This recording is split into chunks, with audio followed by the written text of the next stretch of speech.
In this playlist, I discuss learning Vietnamese, and in this video, I want to take a close look at some recordings I found mysterious for how native speakers pronounce their tones and what I learned from those recordings.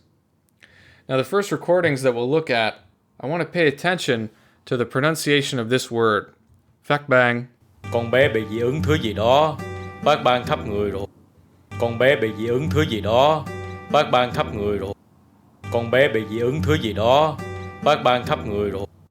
Okay, now let's look at another pronunciation of the same word. Nhìn xem người con toàn là vết phát ban. Nhìn xem người con toàn là vết phát ban. Nhìn xem người con toàn là vết phát ban. The second syllable of that word, which is written as không dấu, changes pretty dramatically between those two recordings. And when I first heard it, I had two reactions. The first was, maybe it's just a difference in the voices of the two speakers. And then the second was to try to gaslight myself into hearing what was written.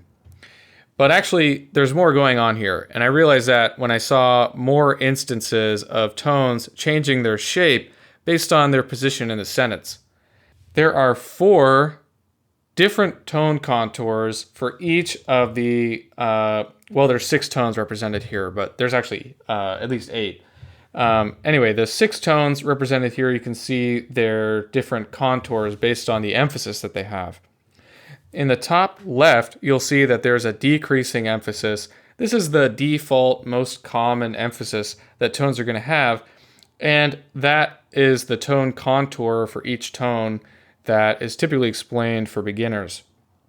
Now, what we heard in that second recording is an instance of the emphasis in the top right, the fading emphasis, where that second syllable in phác bang, instead of having it starts high and then slowly decreases, we get it starting a little bit lower than normal and then sharply falling off. I got that information from this text, a Vietnamese reference grammar by Lawrence C. Thompson.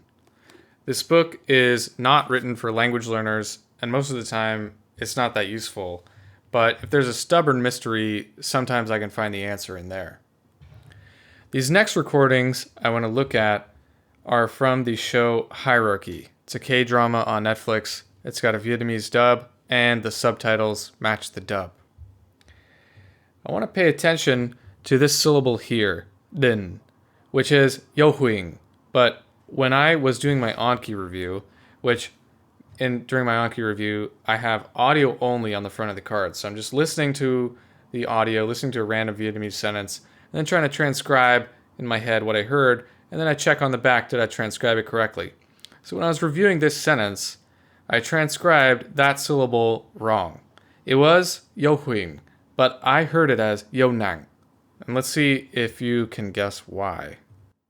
Không lý nào lại kết hợp với Chu Sen đang trong giai đoạn đình trệ, có đúng không? Không lý nào lại kết hợp với Chu Sen đang trong giai đoạn đình trệ, có đúng không? Không lý nào lại kết hợp với Chu Sen đang trong giai đoạn đình trệ, có đúng không? So when I heard that, the first time I couldn't tease apart the intensity of the initial consonant and the vowel that comes after the initial consonant. After the initial consonant, you can hear that the vowel slowly, smoothly declines in pitch, just like yo huing. But the initial consonant hit the heuristic that my brain had been using to distinguish between yo huing and yo nang, because it sounded like the vocal break. Let's look at another example. Cậu còn muốn lên khán đài ngồi thử luôn sao? Cậu còn muốn lên khán đài ngồi thử luôn sao?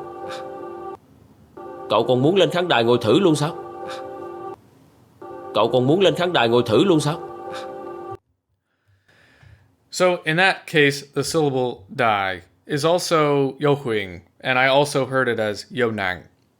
After I realized that I had a systematic error in my perception with respect to these tones in these cases, I sat back and I listened to the two recordings, loop in my headphones for several minutes until I could tease apart the initial consonant from the vowel that comes afterward. And because it's in the Anki deck, I get refreshed on that every few months. Now, I mostly don't make this mistake in my perception anymore. And that leads me to my pitch here. There are a lot of strategies, at least for me, I've developed a lot of strategies to compensate for poor sound system perception in the beginning, such as just having a big vocabulary. If you have a big vocabulary, you can kind of guess what's going on there, but it'll always creep up when you hear words that you don't know yet, the deficiencies in sound system perception.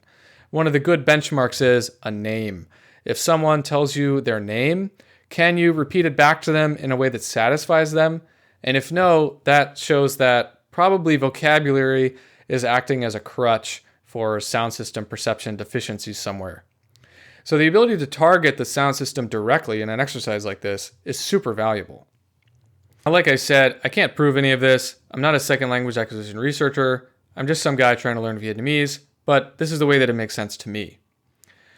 Thank you for diving into these recordings with me. And if you're learning Vietnamese, good luck out there. I'll see you around.